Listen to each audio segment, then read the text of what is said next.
বাংলাদেশের বিভিন্ন 19টি জেলা থেকে আগত সংবাদ কর্মীদের সাথে আমার একটা সামনাসামনি পরিচয় হবে। আপনাদের অনেকের সাথে আমার পরিচয় হয়তো আছে, অনেক মুখকেই চেনা লাগছে, কিন্তু এখনকার পরিচয়টা তো প্রাতিষ্ঠানিক, ফলে এটা জরুরি মনে করেছি। অবশ্যই আমাদের যেরকম বার কাউন্সিল, তার একটা মেকানিজম আছে। বিভিন্ন পেশাজীবীদের, বিশেষ করে যারা বিভিন্ন ঝুঁকিপূর্ণ কাজের সাথে থাকে, সেই ঝুঁকিপূর্ণ কাজের সাথে জড়িত সকলকেই ক্রমান্বয়ে একটা ওয়েলফেয়ার মেকানিজমে, একটা সাপোর্ট মেকানিজমে নিয়ে আসা এটা রাষ্ট্রের দায়িত্ব। রাষ্ট্র এটা শুরু করেছে। রাষ্ট্র, যেটা বললাম যে গণতান্ত্রিক সমাজ ব্যবস্থায় গণতন্ত্রের কথা বিবেচনা করেই সাংবাদিকদেরকে আমাদেরকে এই সুরক্ষাটা দিতে হবে। একই সাথে সাংবাদিক এবং সাংবাদিকতাকেও এটা মনে রাখতে হবে সমাজ যেন সবসময় এই সুরক্ষার পক্ষে থাকে।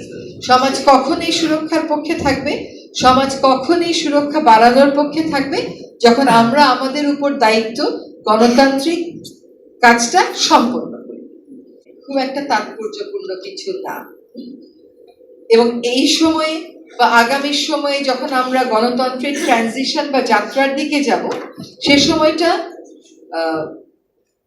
যেহেতু 16 বছরের একটা শাসন ব্যবস্থার অবসান ঘটিয়েছে, সেখান থেকে গণতন্ত্রের পথে যাত্রা এটা সবসময় একই রকম মসৃণ নাও হতে পারে। এটার প্রাথমিক একটা আঘাত সাংবাদিকদের উপর এসে পড়তেই পারে। সেটা যদি সাংবাদিকেরা সত্যিকার অর্থেই গণতান্ত্রিক চেতনাটাকে ধারণ করে তাদের কাজ করেন নিরপেক্ষভাবে, সেক্ষেত্রে আমি অবশ্যই অর্থ মন্ত্রণালয়ের সাথে কথা বলবো।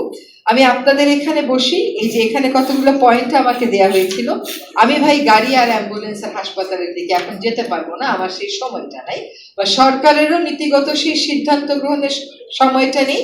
আর আমি রাজনীতি করতে আপনাদের এখানে আসিনি, যেটুকুন কাজ করতে পারবো সেটুকুনি করার চেষ্টা করে যাব। নীতিমালার তো আসলে কোনো আইনগত ভিত্তি নাই। আমরা সম্প্রচার নির্দেশিকা এবং সম্প্রচার কমিশন আইন এরকম একটা কিছু করা যায় কিনা সেটা চেষ্টা করব। আমরা চেষ্টা করব কোনো একটা গণমাধ্যমের, সরকারি গণমাধ্যমের স্বায়ত্তশাসনের আইনগত ভিত্তি তৈরি করা যায় কিনা সেটা দেখতে। আমরা একই সাথে চেষ্টা করব যে গণমাধ্যম কমিশনের কথা বলা হচ্ছে, আমরা অনেক সময় স্বাধীন শব্দটার প্রতি খুবই ঝুঁকে পড়ি। স্বাধীন বললেই কি মানুষ স্বাধীন হয়? স্বাধীন আগে নামের আগে লিখে দিলেন স্বাধীন হয়ে গেল? আপনার গঠনটা এবং কাজগুলো এমন ভাবে ডিফাইন করতে হবে যেটা আসলে সমাজে একটা তাৎপর্য রাখবে। এই 3টে আইন নিয়ে আমি কাজ শুরু করব। আমি আবার বলছি যে আমি কাজ শুরু করব, আমার জায়গা থেকে আমি করার চেষ্টা করব। তারপরে এটা উপদেষ্টা মণ্ডলীর সিদ্ধান্ত, তারপরে এটা পরবর্তী রাজনৈতিক সরকার এসে ধারাবাহিকতা রাখবে কিনা সেটার সিদ্ধান্ত। এই কাজগুলো আমি আমার মতন করে করার, মানে আমার পর্যায় থেকে করার চেষ্টা করব। আর নিজস্ব একটা ব্যক্তিগত উপলব্ধি, আজকে এখানে এসে আমি অবশ্যই আপনাদের সাথে পরিচিত হতে পেরে আনন্দিত হয়েছি, কিন্তু আজকে এখানে যারা চেক নেবেন তারা বিভিন্ন রকমের বিপদের মধ্যে আছেন।